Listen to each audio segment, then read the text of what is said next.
poblacionales bastante grandes. Pensemos por un momento qué hubiera pasado si las personas que tuvieron que ver, que estuvieron involucradas en todos estos eventos, aquel día en el cual la historia les llamó a esta cita que tenían presente con la historia, no se hubieran presentado, no hubieran ido. ¿O qué hubiera pasado si estos documentos memorables que se dieron allí se hubieran perdido por el camino, o no se hubieran firmado, o simplemente pues no hubiéramos tenido acceso a ellos? Creo que la historia del mundo sería otra totalmente diferente a lo que conocemos hoy. Por lanzar alguna idea, podríamos decir que esta reunión que estamos teniendo aquí, en este momento la estaríamos teniendo en francés y no en castellano. Y este lugar en el cual estamos, pues sería una provincia más, un lugar más gobernado desde París. Un poco raro, ¿no? Sonaría esto. Pues bien, hermanos, la carta a los Hebreos es un documento apasionante. Ahí es un documento encantador. A mí, personalmente, es uno de los documentos que más me llaman la atención dentro de la Escritura. ¿Y por qué? Porque la carta a los Hebreos viene a recoger la transición más maravillosa que hay para un grupo de personas muy selecto, que es el grupo de personas que conformamos el pueblo de Dios. Antes de esto, antes de que viniera la muerte y resurrección de nuestro Señor Jesucristo, la relación de Dios con su pueblo se hacía bajo unos parámetros, bajo una cantidad de formas, una cantidad de ritos ceremoniales y a través de unos sacerdotes. Pero después de que nuestro Señor Jesucristo, Dios toma carne, viene aquí a estar aquí en medio de nosotros, muere en la cruz del Calvario y es resucitado, la administración de este pacto de gracia ya no se va a regir más bajo estos términos que hay, estas ceremonias, estas cosas, sino que va a haber un cambio. Va a haber un cambio, va a haber una forma más sencilla, pero no quiere decir esto que va a ser menos sublime, por el contrario, es mucho más sublime. Y la carta a los Hebreos, hermanos, viene a ser el documento oficial que recoge este cambio, esta forma en la cual se va a administrar todo de otra manera. El que se crea cristiano entonces debe leer, debe entender, debe aprender, incluso diría yo memorizar esta carta, porque trae mucho beneficio a nuestro corazón y a nuestra vida cristiana como tal. La carta a los Hebreos marca pues la transición del judaísmo al cristianismo. Esto es una cosa importante. La carta a los Hebreos marca la transición del judaísmo al cristianismo. Y cabe preguntarse hoy día de resurrección si de verdad a nosotros, cristianos del siglo XXI, esta carta nos podría definir si lo que vemos en nosotros es reflejo fiel de esa transición que hubo tiempo atrás. Pues bien, hermanos, veamos con la ayuda del Señor qué es lo que esta carta y específicamente este capítulo 10 tiene que decirnos a nosotros. Pues bien, empecemos diciendo que lo primero que dice es que el sistema ceremonial ha pasado, ha quedado obsoleto y ya no tiene ninguna otra cabida dentro de lo que es la administración de este nuevo pacto. Y empezamos a hacer lectura del texto. Hebreos 10, capítulos 1 al 4, dice la palabra del Señor: porque la ley, teniendo la sombra de los bienes venideros, no la imagen misma de las cosas, nunca puede, por los mismos sacrificios que se ofrecen continuamente cada año, hacer perfectos a los que se acercan. De otra manera cesarían de ofrecerse, pues los que tributan este culto, limpios una vez, no tendrían ya más conciencia de pecado. Pero en estos sacrificios cada año se hace memoria de los pecados, porque la sangre de los toros y de los machos cabríos no puede quitar los pecados. Empezamos ahí.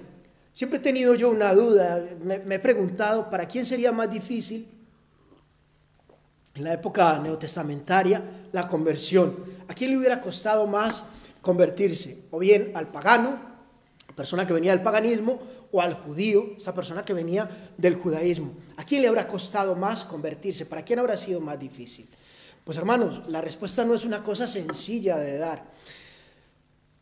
Abandonar los dioses falsos que tenían los hermanos que venían de estas religiones falsas, como lo eran las religiones de los gentiles, debió implicar un conflicto grande también para ellos. Era un dilema complicado pensar en estos hermanos que venían de una religión totalmente distinta, un cúmulo de religiones totalmente distintas, venir a enfrentarse a que su religión era una falsedad total. Esto debía haber sido algo muy complejo. El grito o esta grandes voces que se dio en aquel momento diciendo que grande es Diana de los Efesios, o el desprecio también que se hizo a Pablo allí en Atenas cuando él estuvo hablando de la resurrección, dan fe de que esto fue cosas con las que tuvo que luchar el gentil en la hora de la conversión. Debe haber sido complicado también para estos hermanos. Pero, ¿qué decir de los judíos? ¿Qué podemos pensar de los judíos? Judíos que son israelitas, de los cuales son la adopción, la gloria, el pacto, la promulgación de la ley, el culto y las promesas. ¿De quiénes son los patriarcas? Todo esto lo dice Pablo en Romanos 9.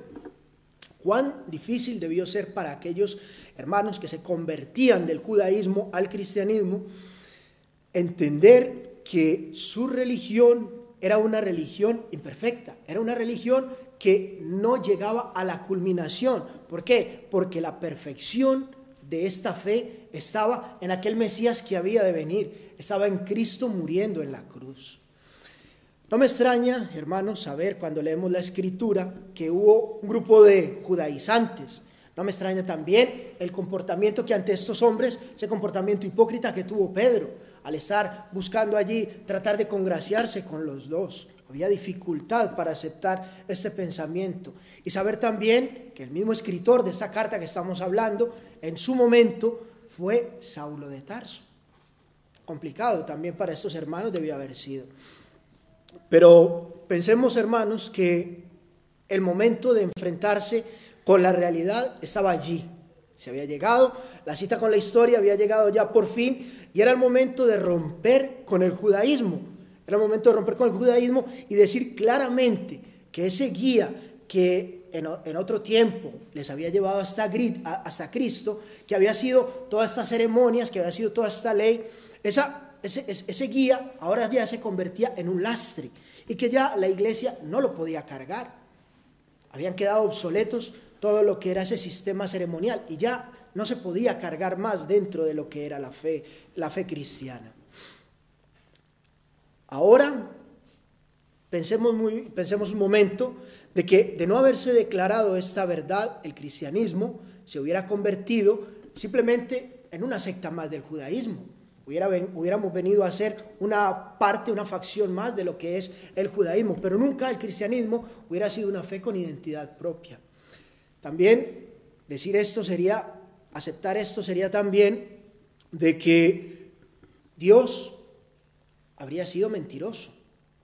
Esto habría sido más complicado también, de que Cristo no era Dios. ¿Por qué? Porque si su obra completa en la cruz, si su muerte en la cruz no borraba todos nuestros pecados, entonces Él no era Dios. Por tanto, era necesario ese cambio. ¿Por qué? Porque no podían coexistir las dos formas de culto. ¿Por qué? Porque o bien estábamos dando culto a Dios mediante unos sacrificios que apuntaban a un Mesías que ya había venido y que ese sacrificio era imperfecto porque teníamos que volver a los sacrificios. ¿Nos damos cuenta de esta situación? Había que romper totalmente con este sistema. Por tal motivo, ahora para el cristiano se abre una puerta, hay un acceso a una comunión con Dios Padre, ya no a través del judaísmo. Esa puerta queda totalmente cerrada y se abre ahora una única puerta que es una puerta que nadie va a poder cerrar, y es la puerta de la predicación del Evangelio, esa buena nueva que nos está afirmando que todo aquel que cree en Cristo tiene salvación y tiene vida eterna. ¿Por qué? Porque ese sacrificio que Cristo ha hecho en la cruz del Calvario es un sacrificio perfecto. Además de esto también, la carta a los Hebreos, este capítulo 10, nos está afirmando de que los sacrificios han cesado. Continuamos la lectura. Los versículos 5 al 14, dice la palabra del Señor: por lo cual, entrando en el mundo, dice: sacrificio y ofrenda no quisiste, mas me preparaste cuerpo. Holocausto y expiación por el pecado no te agradaron. Entonces dije: he aquí que vengo, oh Dios, para hacer tu voluntad, como en el rollo del libro está escrito de mí, diciendo primero: sacrificio y ofrenda y holocausto y expiaciones por el pecado no quisiste ni te agradaron, las cuales cosas se ofrecen según la ley. Y diciendo luego, he aquí que vengo, oh Dios, para hacer tu voluntad, quita lo primero para establecer esto último.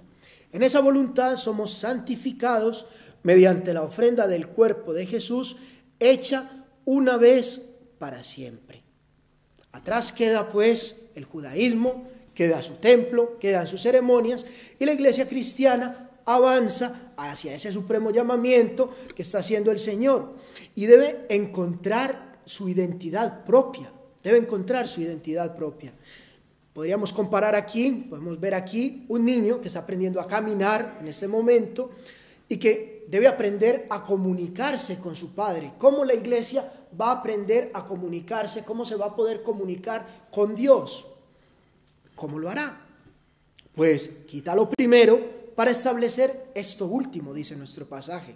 Adiós a un sistema, empezamos otra dispensación, otra administración distinta. El cristianismo debe rechazar los sacrificios de animales, no regresará jamás por ese camino, esa senda queda cerrada, y creer y predicar que el sacrificio de Cristo en la cruz, en ese sacrificio hay plena y total expiación, hay perdón, hay justificación y hay santificación para el cristiano. ¿Por qué? Porque en esa voluntad somos santificados mediante la ofrenda del cuerpo de Jesús, hecha una vez para siempre. Otra cosa también que queda obsoleta es el sacerdocio levítico. El sacerdocio ha sido reemplazado. Los hijos de Leví ya no tienen una función que realizar. Continuemos nuestra lectura, versículos 11 al 22. Dice la palabra del Señor: y ciertamente todo sacerdote está día tras día ministrando y ofreciendo muchas veces los mismos sacrificios que nunca pueden quitar los pecados. Pero Cristo, habiendo ofrecido una vez para siempre un solo sacrificio por los pecados, se ha sentado a la diestra de Dios, de ahí en adelante esperando que sus enemigos sean puestos por estrado de sus pies, porque con una sola ofrenda hizo perfectos para siempre a los santificados. Y nos atestigua lo mismo el Espíritu Santo, porque después de haber dicho, este es el pacto que haré con ellos, después de aquellos días, dice el Señor, pondré mis leyes en sus corazones y en sus mentes las escribiré. Añade, nunca más me acordaré de sus pecados y transgresiones, pues donde hay remisión de estos, no hay más ofrenda por el pecado. Así que, hermanos, teniendo libertad para entrar al lugar santísimo por la sangre de Jesucristo, por el camino nuevo y vivo que Él nos abrió a través del velo, esto es de su carne, y teniendo un gran sumo sacerdote sobre la casa de Dios, acerquémonos con corazón sincero, en plena certidumbre de fe, purificados los corazones de mala conciencia y lavados los cuerpos con agua pura. Empezamos hablando de cambios políticos en naciones, de épocas convulsas. Pensemos por un momento qué sentido tenía un embajador de aquellos regímenes que habían antes, aquí en medio de nosotros, si ya su gobierno ha sido derrocado. No tiene ningún sentido tener un embajador tal. ¿Hay algún teléfono por ahí? Comprobar a ver si hay algún teléfono por ahí, lo apagamos, ¿vale? No tiene ningún sentido tener un embajador en un gobierno que ha sido derrocado, tenerlo en medio de nosotros. Más aún, si queremos acercarnos al gobierno de esa nación, ¿para qué nos acercamos por este tipo de embajadores que hay? Su trabajo, su persona, su obra ha quedado totalmente desvirtuada. ¿Por qué? Porque ya no tiene ningún sentido. El príncipe en persona, el hijo del rey, ha venido a tomar su lugar. Ya no tenemos un embajador, ya no tenemos unos sacerdotes que estén mediando por nosotros. Ahora tenemos al príncipe, y no es un príncipe cualquiera, príncipe de paz. Le tenemos, y nosotros tenemos libre acceso a él para poder acercarnos al Padre. Así que los sacerdotes se quedaron sin trabajo. Podemos pensar en el que está escribiendo la carta y puede estar ya mirando, pensando en esto, dando vueltas y viendo a los hijos de Leví, aquellos sacerdotes, guardando sus túnicas. Esto me encanta. Me encanta este cuadro que se puede plasmar aquí. Puedo ver al escritor pensando en los sacerdotes guardando sus túnicas y yendo a coger la azada, yendo a poner la mano en el arado, porque ese trabajo quedó obsoleto, ya no sirve para nada. Esto es una cosa que a mí me llama mucho la atención. Adiós al sacerdocio levítico, adiós al orden sacerdotal que hasta ahora nos había estado llevando y estaba siendo intermediario entre medio del pueblo de Dios y Dios. Ahora teníamos al Rey de Reyes, al Señor de Señores, teníamos al Príncipe de Paz en medio de nosotros, y es a través de Él que nos vamos a acercar. Gloria a Dios, ha llegado Jesús, sacerdote para siempre, según el orden de Melquisedec. Un sacerdocio eterno, un sacerdocio que no tiene ni principio ni fin. Ahora tenemos al sacerdote por antonomasia en medio nuestro, y es a través de él que nosotros nos vamos a acercar a nuestro Dios. El sacrificio que este sacerdote, por cierto, sacerdote, pero también víctima del sacrificio, porque ningún sacerdote se presentó con su propia sangre delante del Señor para expiar los pecados del pueblo, se presentó con sangre ajena. Pero Cristo, nuestro Redentor, nuestro sumo sacerdote, se ha presentado delante de su Padre con su propia sangre, esa sangre vertida en el madero, de la cual en esta mañana estaba hablando también nuestro pastor. Ese sacrificio que Él ha hecho por nosotros ha sido perfecto. Todo el trabajo ha sido consumado de una vez por todas. Se acabó, ya no hay más que hacer. Y el pecado ha sido juzgado, pues Cristo ha bebido la copa de juicio. Esta mañana nuestro pastor nos hablaba de esto. Ha bebido la copa del juicio divino y la ha bebido por nosotros, no por Él. La bebió por nosotros. Y lo mejor de todo es que la ha apurado hasta el final. La ha apurado hasta el final. Llegados a este punto, es indispensable preguntar si nuestra identidad cristiana, de cristianos del siglo XXI, refleja verdaderamente lo que hasta aquí venimos hablando.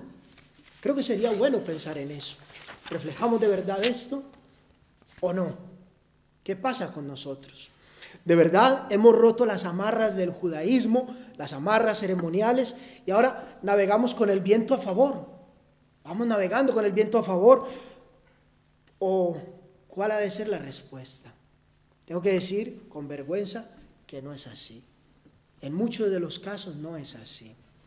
Hoy, hermanos, Domingo de Resurrección, estamos terminando una Semana Santa más. Estamos terminando una Semana Santa más. Hemos presenciado ese circense y descarado espectáculo, por decir algo, de lo que se podría llamar el judaísmo cristiano de Roma. Podemos hablar del judaísmo cristiano de Roma. Quita lo primero para establecer esto último, dice la palabra del Señor. Pues bien, Roma, el catolicismo romano, sobre el lino fino de la verdad, ha traído los harapos del ceremonialismo y los ha venido a poner encima de la verdad evangélica. Esto es lo que vemos hoy por hoy. Convirtió la mesa del Señor, algo tan simple y tan sencillo como esto que tenemos aquí, recordatorio, la remembranza de su muerte en la cruz, lo convirtió en algo tan extraño como un sacrificio continuo, algo que no aparece por ninguna parte en la Escritura. He hecho énfasis en cada vez que hemos leído, una sola vez, un solo sacrificio, pues ellos han pretendido crear un sacrificio continuo de la mesa del Señor. Y le han puesto un nombre también un poquito curioso, misa, donde según esa doctrina Cristo es sacrificado cada vez que se realiza la misa de una manera incruenta. Sin derramamiento de sangre no se hace remisión de pecados. Si no hay derramamiento de sangre, no hay remisión de pecado, por tanto, no hay un sacrificio. Así que no existe un sacrificio incruento. No existe un sacrificio incruento. Vanidad de vanidades, dijo el predicador. Eso es lo que vemos allí en esta situación. Pero además ha establecido un sacerdocio totalmente ilegítimo. Y luego ellos se atribuyen el poder, la autoridad de venir a decir que son los intérpretes de la Escritura. Se atribuyen también que son los mediadores, que si no es a través de Roma no se puede tener comunión con Dios. Es un sacerdocio totalmente ilegítimo. Para ser sacerdote se tenía que ser de la orden de Leví, y estos no son de la orden de Leví, no son llamados, no son ungidos, no tienen esa unción que tenían. Y es más, si la tuvieran, su trabajo habría quedado obsoleto mucho tiempo hace ya. Han creado esta orden sacerdotal para que ministre un sacrificio herético, idolátrico, y además que usurpe también el gobierno que Cristo tiene sobre su pueblo, sobre su iglesia. Y han puesto allí un impostor al cual le llaman su vicario, el vicario de Cristo. Eso es lo que vemos en el catolicismo romano. Hermanos, y a mí me da tristeza esta situación. Y yo tengo que decirlo con dolor en mi corazón. Cuando hablamos de estas cosas, no lo hacemos con el ánimo de criticar a la iglesia de Roma. Yo tengo que decir, como excatólico que fui, criado en una familia católica, crecido en una sociedad católica como tal, que yo siento dolor. Muchas veces, como Pablo, tengo que decir que me gustaría a mí ser anatema por amor a mis hermanos. Cuando yo veo a mi familia vagando en medio del catolicismo romano, yo siento mucho dolor. Yo siento mucho dolor. ¿Por qué? Porque lo que vemos allí es una farsa. Lo que vemos allí es una farsa. Han convertido la verdad del evangelio en un circo. Y no me extraña que hoy por hoy el pagano, la persona que no tiene ningún conocimiento del cristianismo, vea lo que hay y diga, ¿y qué hago yo allí? No incite a hacerlo, no llame a nada. Pero bien, nosotros los protestantes, salvos por pura gracia, solamente por la fe, debíamos preguntarnos si de verdad somos mejores, si nuestra identidad cristiana está identificada por todo esto que venimos hablando hasta ahora. Es fácil pararnos aquí y hablar del vecino de enfrente, pero ¿qué pasa con nosotros? Muchas cosas han pasado ya, hermanos, desde que Martín Lutero clavó sus 95 tesis allí en Wittenberg, después de las grandes confesiones doctrinales que hubo en el tiempo de la Reforma. Y venidos a este tiempo ahora, tenemos que decir, hermanos, que mucho ha cambiado en nuestra identidad cristiana. Aquella idea, aquel deseo y aquel fervor que hubo, ese renovar espiritual, de regresar a la fuente, de volver a esa iglesia apostólica, a esa iglesia de los hechos de los apóstoles, que hubo allí en la Reforma, hoy por hoy tiene poco que ver en la cristiandad protestante de la actualidad. El dispensacionalismo se ha expandido y vivimos una verdadera pandemia. Es una pandemia que se extiende a pasos agigantados y lo peor es que no tiene visos de parar. Esto es como una aplanadora sin frenos, esto va para adelante. Ahora tenemos cristianos orando, esperando, teniendo certeza, seguridad de que las promesas que el Señor tiene para su pueblo se cumplirán cuando se construya el tercer templo de Jerusalén. Esto es penoso, esto es penoso, hermanos. ¿Por qué? Porque si el tercer templo se construye en Jerusalén, ¿qué beneficio tiene para nosotros? Ninguno. Nuestro tabernáculo no está hecho de manos. No está hecho de manos. Nuestro tabernáculo es celestial. Es Cristo que murió y que está a la diestra de Dios Padre. No sé si se construirá el tercer templo. Y si se construye o no se construye, ni me quita ni me pone el sueño ni nada por el estilo. ¿Por qué? Porque el sistema del judaísmo es un sistema obsoleto para nosotros. No podemos volver por ese camino. Es más, el otro día leía que ya se están preparando, que están buscando gente para que vaya a ministrar, que vayan a ser sacerdotes allí. ¿Y qué pasa con el sacrificio de Cristo, cristiano? ¿Qué pasa con el sacrificio de Cristo? ¿En tan poco lo valoras? ¿En tan poco lo valoras? No podemos escribir con la mano y borrar con el puño. Eso no se puede hacer. Con la mano y borrar con el codo. Eso no se puede hacer. Ahora tenemos este tipo de cosas, hermanos. Sabe Dios cuándo va a pasar. El viejo fundamento está siendo traído ¿para qué? Para edificar una base sobre el viejo fundamento y otra base sobre el nuevo fundamento. No. El cristianismo no puede andar en esa condición. O edificamos sobre la roca que es Cristo, o edificamos fuera de Cristo. No hay forma de edificar en las dos. ¿Cuál pues es la forma de nosotros recuperar de verdad nuestra identidad cristiana? Sería la pregunta obvia. Si el panorama es este, ¿cómo lo podemos recuperar? Pues recordando que el tabernáculo, el templo, ha sido derribado. Versículos 23 y 24.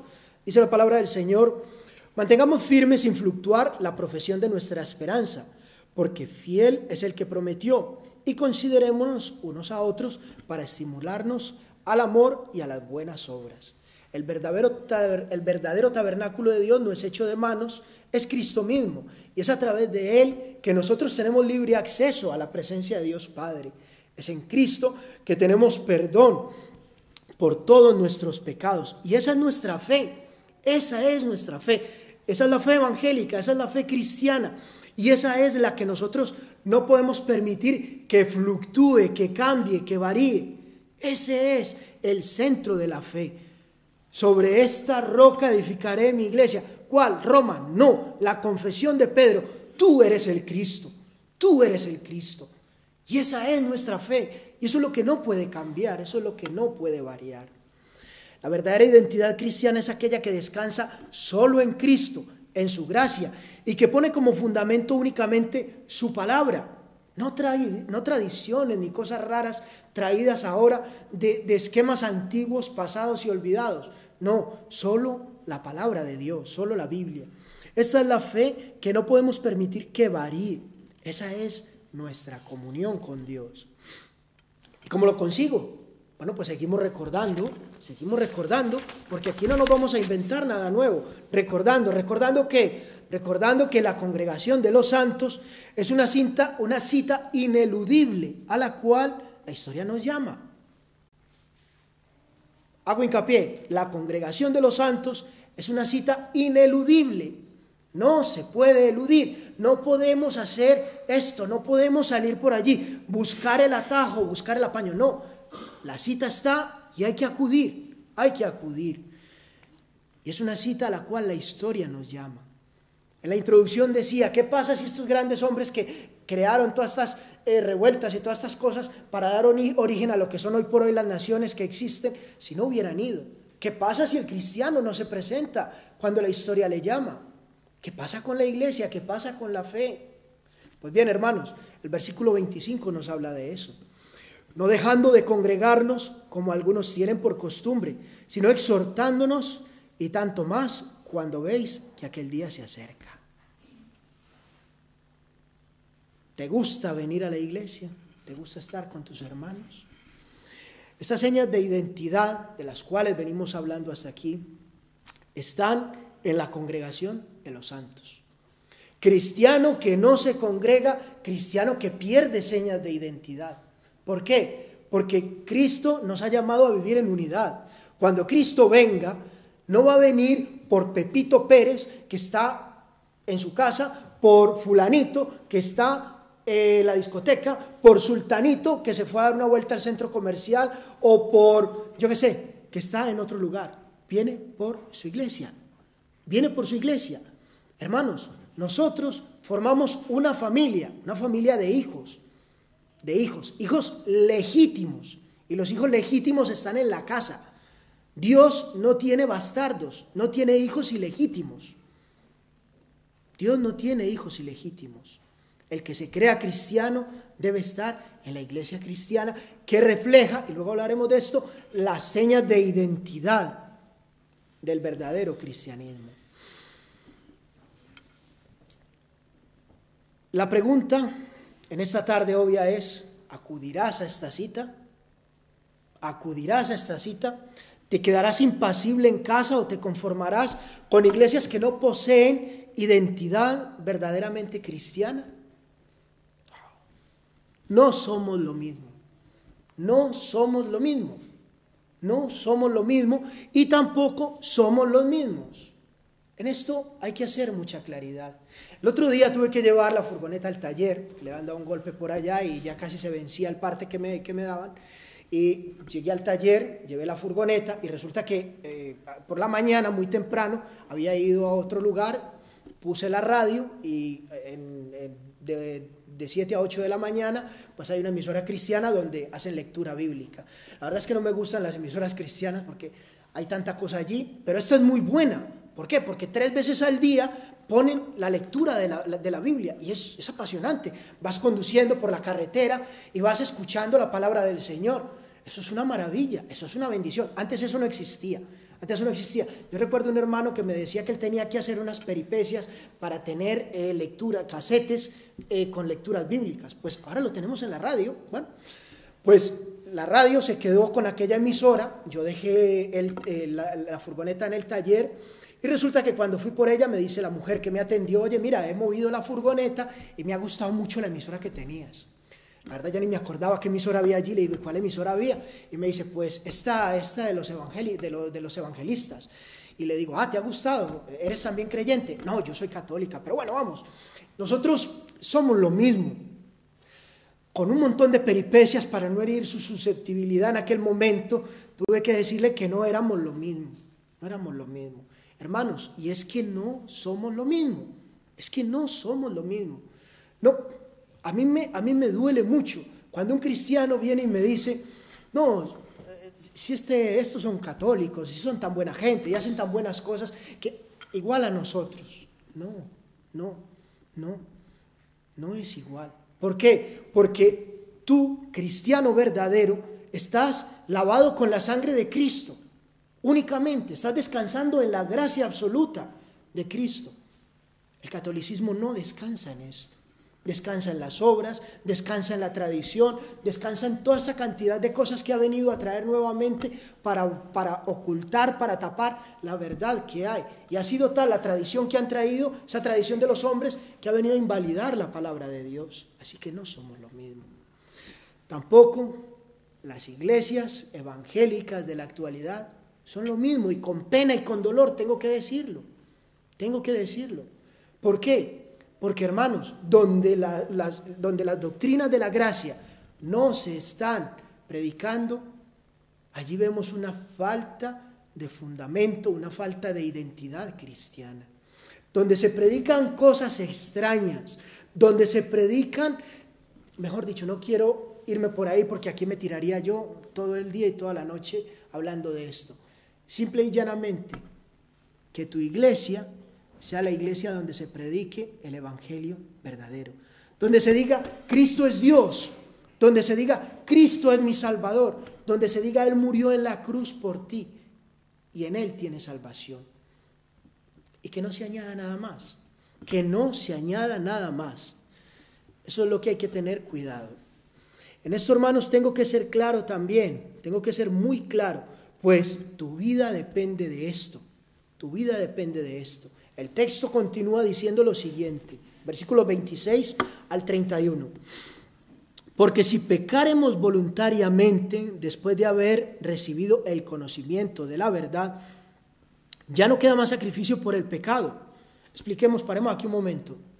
Esto no quiere decir que el que peca deliberadamente perdió la salvación, porque ya no hay un sacrificio de Cristo que cubra su pecado. ¿Vale? Esto es una forma de objetar que esa carta la escribió Pablo. Bueno, pues esto no es lo que dice aquí. Si pecaremos voluntariamente después de haber recibido el conocimiento de la verdad, yo conozco la verdad. ¿Cuál es la verdad? Cristo es la verdad. Él es el camino, la verdad y la vida. Si yo estoy transmitiendo ese conocimiento de esa verdad y tú lo estás rechazando, pues ya no queda más sacrificio por tus pecados. Sino una horrenda expectativa de juicio y de hervor de fuego que ha de devorar a los adversarios. El que viola la ley de Moisés por el testimonio de 2 o 3 testigos muere irremisiblemente. ¿Cuánto mayor castigo pensáis que merece el que pisotea al Hijo de Dios y tuviere por inmunda la sangre del pacto en la cual fue santificado e hiciere afrenta al Espíritu de gracia? Paremos aquí. ¿Cuántas veces has escuchado el Evangelio? ¿Cuántas veces se te ha dicho: oye, tienes que arrepentirte? Dobla tu rodilla delante de Cristo. Él es Dios hecho hombre y su sangre fue vertida en el madero por ti. ¿Cuántas veces has rechazado el mensaje? Pues conocemos al que dijo, mía es la venganza, yo daré el pago, dice el Señor. Y otra vez, el Señor juzgará a su pueblo. Horrenda cosa es caer en las manos del Dios vivo. Cuídate de aquellas iglesias que te dicen Dios es amor, Dios es amor, y que no te dicen Dios es justicia. Y Dios te está demandando ahora arrepentimiento, humillación, que dobles tu rodilla. Guárdate de estas iglesias. Católico romano que me puedas estar escuchando en esta tarde, no vas a pensar que con decir vicario de Cristo tenemos en Roma, te vas a salvar. No lo vas a pensar, porque antes que tú en esta situación, hubo muchos que dijeron, templo de Dios tenemos en Jerusalén. Murieron condenados, murieron condenados. Si aquellos que estaban al amparo de un templo permitido por Dios, figura de un tabernáculo ordenado por Dios, murieron, perecieron en sus delitos y pecados, ¿qué puedes pensar en tu caso que estás diciendo vicario de Cristo tenemos, cuando es un usurpador el que está en Roma? Cuidado con esto. Hoy estás escuchando el contundente mensaje del Evangelio. No lo rechaces, no lo rechaces. Es tu vida la que está en juego. ¿Dónde vas a pasar la eternidad? Aquí se juega el todo por el todo. Dobla tu rodilla y reconoce que solo y solamente Cristo te puede salvar. El conocimiento de la verdad del Evangelio te ha sido comunicado hoy. Mis manos están libres de tu sangre. La respuesta es tuya. La respuesta es tuya. No peques más y reconoce que Cristo ha muerto por ti. Y tu hermano que has creído, tu hermano que dices que eres salvo, que la sangre de Cristo ha sido vertida a tu favor. Abstente de llevar fuego extraño al templo del Señor. Guardémonos en todo lo que más podamos en llevar fuego extraño al templo del Señor. Recordemos qué pasó con los hijos de Aarón. ¿Qué pasó con aquellos sacerdotes que fueron a llevar aquel fuego extraño? Murieron. Guardémonos nosotros de llevar fuego extraño, de que en nuestra vida se metan doctrinas extrañas. Cuidado, aquí quiero hacer un inciso. Si bien nosotros los cristianos, el cristianismo no somos lo mismo, cuidado con aquellos que pretenden meterle al cristianismo, además de todos los problemas que ya tenemos, doctrinas y falacias que no tienen nada que ver. Cuidado con la nueva era, cuidado con los chakras, los mantras y no sé qué más historias, porque eso no es cristiano, eso no es cristiano, eso no es cristiano. Guardémonos de llevar fuego extraño y huye, escápate como el ave, huye al monte si estás en algún lugar donde haya fuego extraño en el altar del Señor. Guardaos de ese tipo de cosas. Que sean las doctrinas de la gracia las que estén brillando en tu vida, que sean esas doctrinas, y mantengámonos firmes, animando nuestro corazón de la siguiente manera, versículos 32 y 33. Pero traed a la memoria los días pasados, en los cuales, después de haber sido iluminados, sostuvisteis gran combate de padecimientos. Por una parte, ciertamente con vituperios y tribulaciones fuisteis hechos espectáculo, y por otra llegasteis a ser compañeros de los que están en una situación semejante. Este fue el testimonio de la iglesia antigua. El cristiano recién converso, cristiano nuevo, neófito en la fe, no estés creyendo ni estés pensando que tu testimonio va a ser distinto. Aflicciones, persecuciones, dificultades van a haber en tu vida,